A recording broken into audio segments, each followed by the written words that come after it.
Hello दोस्तों, आज हम ठीक करेंगे 3 किलोवाट का ऑटोमेटिक स्टेबलाइजर। दोस्तों, इसका ट्रांसफार्मर पूरी तरीके से जल चुका है। इसकी हमें कॉइल चेंज करनी है और इसका ट्रांसफार्मर का साइज़ 7 नंबर 3 इंची का है। इसमें कॉइल डालेंगे और इसके सर्किट भी ख़राब हो चुके हैं, तो सर्किट भी हमें चेंज करने हैं। मीटर भी इसका जला हुआ है और बाकी जो इसके 3 रिले हैं, तो इसके रिले भी हमें चेक करनी है। अगर ख़राब होंगी तो चेंज कर देंगे, अगर ठीक होंगी तो ऐसे ही छोड़ देंगे। स्ट्रिप इसकी देखने में बिल्कुल ठीक लग रही है, तो स्ट्रिप को ऐसे छोड़ना है। और बाकी जो इसकी वायरिंग जली हुई है, वायरिंग सब इसकी हम हटा देंगे। इसको एक नए तरीके से दोबारा हम बनाएंगे। तो सब चीज़ें मैं बाहर निकाल देता हूँ इसकी। दोस्तों, मैं सोचा इसका 12-0-12 ठीक होगा। मैंने इन दोनों तारों को इसकी इनपुट दी और इसे चेक किया, लेकिन ये भी ख़राब निकला। तो दोस्तों, इसको भी हम बाहर निकाल देंगे। अगर दोस्तों इस स्टेबलाइजर का ये 12-0-12 ठीक होता तो हम जो इसमें सर्किट लगाए थे डबल टीटी, वही वाले सर्किट लगा के इसको ओके करते। लेकिन इसका 12-0-12 ट्रांसफार्मर भी ख़राब है, इसलिए हम जो इसमें डालेंगे अब माइक्रो सर्किट डाल के इसको ओके करेंगे। तो दोस्तों, हमने इसकी रिले बाहर निकाल ली है और इनके पॉइंट देख सकते हैं, इतने ख़राब नहीं है। अगर ज़्यादा ख़राब होते तो हम इसकी रिले भी चेंज कर देते, लेकिन इसके पॉइंट इतने ख़राब नहीं है जो हम इसको चेंज करें। देख सकते हैं दोस्तों, तीनों रिले के पॉइंट बिल्कुल ठीक है, इसलिए हम यही वाली रिले इसमें चलाएंगे। दोस्तों, ये रिले 25 एम्पियर 24 वोल्ट में है। दोस्तों, ये स्टेबलाइजर 110 वोल्ट से लेकर 290 वोल्टेज तक काम करता था और इसमें टाइमर और हाई कट नहीं था, इसलिए इसमें 3 रिले थी। अगर इसमें हाई कट और टाइमर होता तो एक रिले इसमें और होती। तो दोस्तों, तीनों रिले हमने इसमें लगा दिए हैं, लेकिन अब जो हम इसको बनाएंगे वो 140 वोल्ट से लेकर 290 वोल्टेज तक बनाएंगे। दोस्तों, जब 140 वोल्ट से लेकर 290 वोल्टेज तक स्टेबलाइजर बनता है तो उसमें 2 रिले लगती हैं। अगर हाई कट और टाइमर आपको लगाना है तो 3 रिले लगती हैं। तो इसलिए हमने तीनों रिले उसकी पुरानी लगा दी हैं और इसमें माइक्रो सर्किट लगाएंगे जिसमें हाई लो टाइमर और हाई कट दोनों होता है। दोस्तों, इस रिले को हम टाइमर और हाई कट की बनाएंगे और इसे आउटपुट के रिले बनाएंगे और इसे इनपुट के रिले बनाएंगे।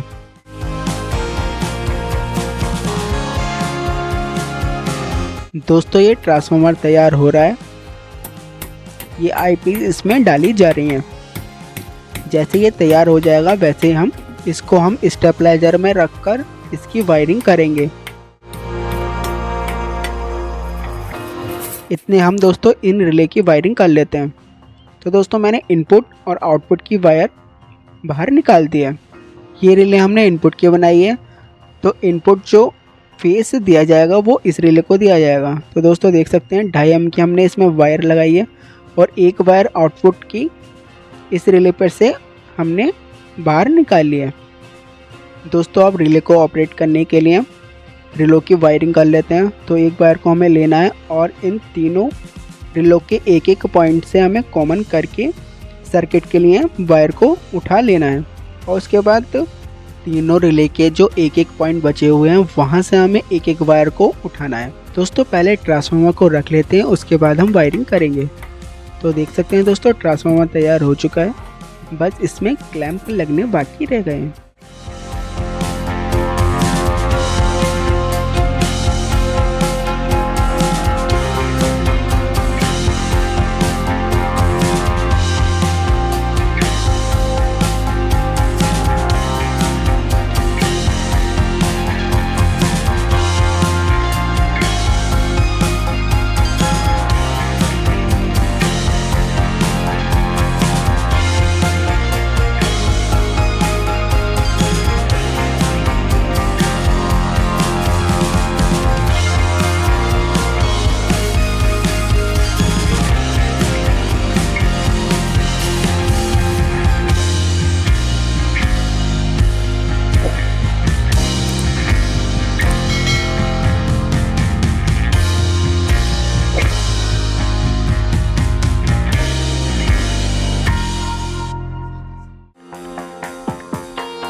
दोस्तों ट्रांसफार्मर मैंने स्टेबलाइजर में टाइट कर दिया है और रिले पे से ये वायरें मैंने उठा ली हैं।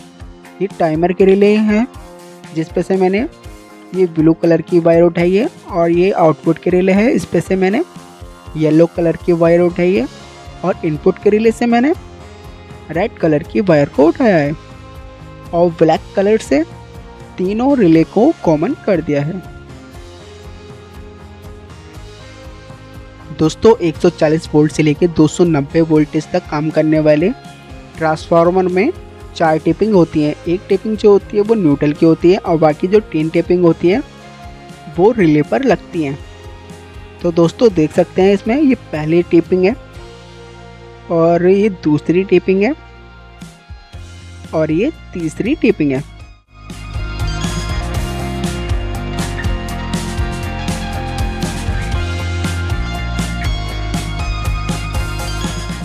और जो लास्ट वाली टेपिंग है वो न्यूट्रल की है। तो दोस्तों इन ट्रांसफार्मर की टेपिंग को रिले पर लगाने के लिए तैयार कर लेते हैं और इन वायरों पर भी केबल टाई लगाकर सेट कर देते हैं। तो दोस्तों देख सकते हैं रिले की वायर को केबल टाई से सेट कर दिया है और ट्रांसफार्मर की टेपिंग भी तैयार कर ली है। ये ट्रांसफार्मर का टिकर है और ये पहली टेपिंग है दोस्तों, और ये दूसरी और ये वाली तीसरी, और सबसे लास्ट में जो निकली है ये दोस्तों न्यूट्रल है। अब दोस्तों इन टेपिंग को रिले पर लगा लेते हैं। दोस्तों ये इनपुट के रिले है, ये आउटपुट की और ये टाइमर की। ये जम्पर एक इस तरीके से हमें लगाना है, जो ये पॉइंट है ये खाली रहेगा और पहली टेपिंग जो लगेगी दोस्तों इस वाले पॉइंट पे लगेगी और यहाँ से इस वाले रिले पे एक जम्पर लगेगा। तो पहली टेपिंग हमें यहाँ लगानी है और एक जम्पर आउटपुट के रिले से इनपुट के रिले पर लगेगा और दूसरी टेपिंग आउटपुट के रिले के बीच वाले पॉइंट पर लग जाएगी। और जो लास्ट वाली टेपिंग है वो इनपुट के रिले पर लग जाएगी।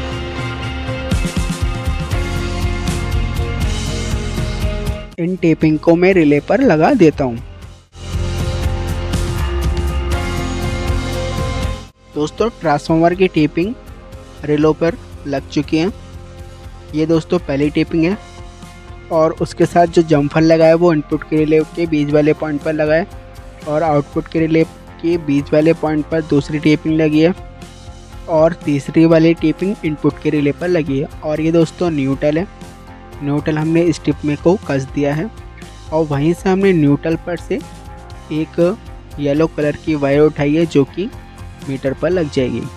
ये देख सकते हैं दोस्तों स्टिप में ये इनपुट है और ये दोनों न्यूट्रल हैं और ये वाली वायर आउटपुट की है। अब मीटर को चलाने के लिए स्विच को इनपुट आउटपुट दे देते हैं। तो दोस्तों इनपुट के रिले से हमें एक वायर को उठाना है और स्विच के ऊपर वाले पॉइंट पर लगा देना है। ऐसे ही टाइमर के रिले से एक वायर को उठा के हमें स्विच के नीचे वाले पॉइंट पर लगा देनी है और स्विच के बीच वाले पॉइंट से एक वायर को उठाकर मीटर के इस वाले पॉइंट पर लगा देनी है।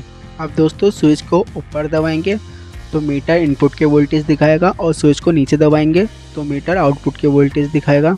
अगर स्विच को बीच में रोक देंगे तो मीटर बंद हो जाएगा। देख सकते हैं दोस्तों स्विच और मीटर की वायरिंग हो चुकी है। रिले से हमने इनपुट आउटपुट इस स्विच को दे दिया है और मीटर को भी न्यूट्रल फेज दे दिया है। अब दोस्तों माइक्रो सर्किट को लगा लेते हैं और फिर इसको हम टेस्ट करेंगे। दोस्तों माइक्रो सर्किट पे जहाँ 22 वोल्ट लिखा होता है वहाँ पर टिकर के तार लगते हैं और उसके बाद आता है कॉमन पर जो हमने रिले का कॉमन बनाया है ब्लैक वायर वो लग जाएगी और उसके बाद सेंटर के रिले की वायर लगती है, लेकिन सेंटर के रिले हमने इसमें लगाई नहीं है। जब 110 वोल्ट से लेके 290 तक बनता है तब सेंटर की रिले लगती है, तब उसकी वायर इस वाले पॉइंट में लगती है, इसलिए इस पॉइंट को खाली छोड़ देंगे और उसके बाद इनपुट आउटपुट और टाइमर की वायर को सर्किट में लगा देंगे। दोस्तों कॉमन वाली वायर को इस कॉमन वाले पॉइंट में लगा देंगे और जो इनपुट की हमने लाल वायर निकाली है उसको इस वाले पॉइंट में लगा देंगे। आउटपुट की जो पीली वायर है उसको इसमें लगा देंगे और लास्ट वाले में टाइमर वाली नीली वायर को लगा देंगे। तो दोस्तों देख सकते हैं टिकर के तार भी मैंने माइक्रो सर्किट में लगा दिए हैं। माइक्रो सर्किट के कनेक्शन हो चुके हैं और एलईडी के लिए मैंने 3 पिन का ये जैक लगाया है। इसका बीच वाला कॉमन होता है, इसको मैंने एलईडी की छोटी वाली टांग पे लगाया है और बाकी हाई कट वाली और टाइमर वाली एलईडी की वायरों को एक साथ मिलाकर एलईडी पर लगा दिया है।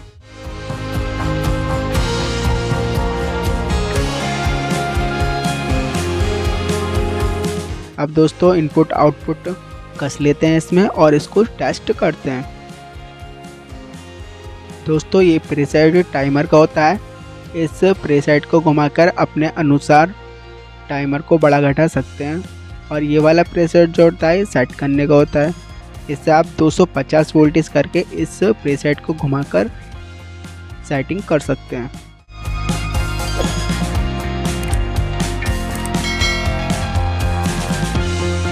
दोस्तों वायरिंग कंप्लीट हो चुकी है। इनपुट आउटपुट की कनेक्शन भी मैंने स्ट्रिप में कर दिए हैं। अब इसको चेक कर लेते हैं। दोस्तों डिमर में मैंने इसको लगा दिया है। अब मैं 140 वोल्टेज इस स्टेबलाइजर को दूंगा। 140 वोल्टेज हो चुके हैं और 200 वोल्टेज ये कर रहा है। अब इसके मीटर में देख लेते हैं। तो मीटर इनपुट पर सेट है, इनपुट पर, और ये आउटपुट 210 दिखा रहा है और इनपुट 150 वोल्टेज दिखा रहा है। थोड़ा सा दोस्तों अंतर रहता है डिजिटल मीटर में और सुई वाले मीटर में। टाइमर इसका बहुत जल्दी आ रहा है, तो इसका टाइमर मैं 10 से 15 सेकंड का कर दूंगा। आप भी अपने अनुसार कर सकते हैं। दोस्तों सेट करते हुए इसे ध्यान रखें कि 200 वोल्टेज से कम ना निकाले और 250 वोल्टेज से ज़्यादा ना निकाले। अब दोस्तों हमें डिमर से आउटपुट के 250 वोल्टेज करने हैं। तो देख सकते हैं दोस्तों 250 वोल्टेज मैंने कर दिए हैं। अब हमें जो दूसरा वाला प्रीसेट है जिससे सेटिंग होती है इसकी, उसको घुमा देना है। जैसे ही मैं इसको घुमा दूंगा तो पहला स्टेप लग जाएगा और आउटपुट वोल्टेज 210 के करीब हो जाएंगे। पहला स्टेप इसका लग चुका है।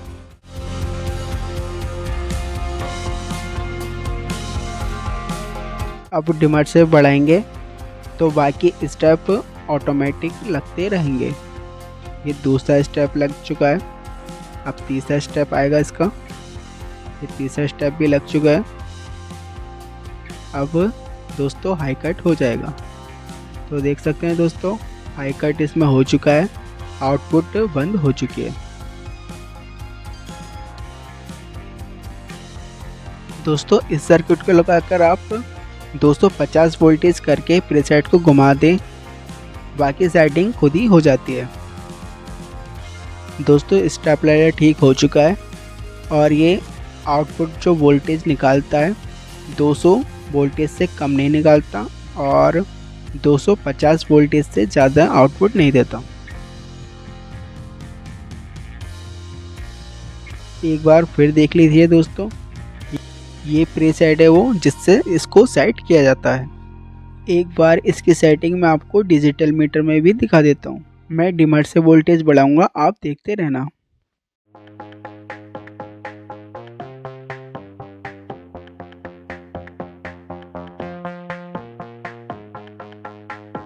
देख सकते हैं दोस्तों 299 वोल्टेज पर हाई कट हो चुका है। स्टेबलाइजर बिल्कुल ठीक हो गया है।